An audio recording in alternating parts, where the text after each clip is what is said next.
Europe 1. La politique dans ses figures libres avec vous, Hélène Jouan.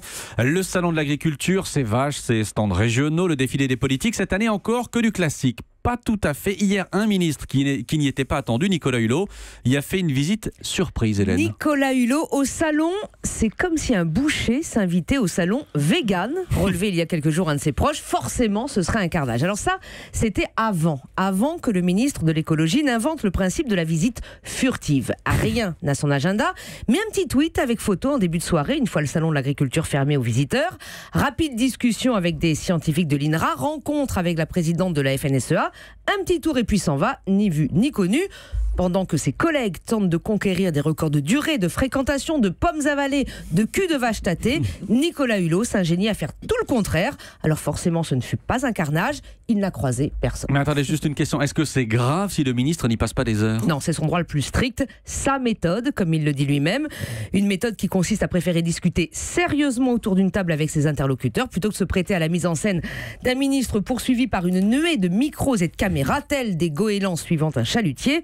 Sauf que ce passage furtif est un aveu de la situation particulière dans laquelle il se trouve. Un aveu ? Pourquoi un aveu ? Parce que même s'il s'en défend, il a bien modifié ses plans au dernier moment pour faire un passage express et confidentiel au salon, soucieux en fait d'échapper à l'accusation de dérobade qui pesait sur lui. Et pourtant, c'en est bien une de dérobade. Tout simplement parce que Nicolas Hulot est aujourd'hui un ministre empêché. Empêché parce que fragilisé personnellement, sinon politiquement, par l'affaire de plainte pour viol déposé contre lui et classé sans suite.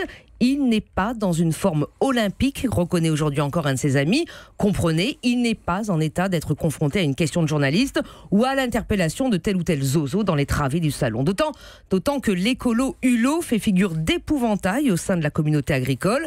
Même son récent assouplissement sur l'interdiction du glyphosate ne lui assurait pas la promesse d'un accueil sympathique et convivial. Allez, Weni, Widi et pas forcément Wiki, mais l'honneur est sauf. Nicolas Hulot a mis les pieds au salon. Aujourd'hui, après le Conseil des ministres, il s'accordera un break de quelques jours avec ses enfants pour leurs vacances scolaires. Après, promis, il reprendra le cours normal de ses activités.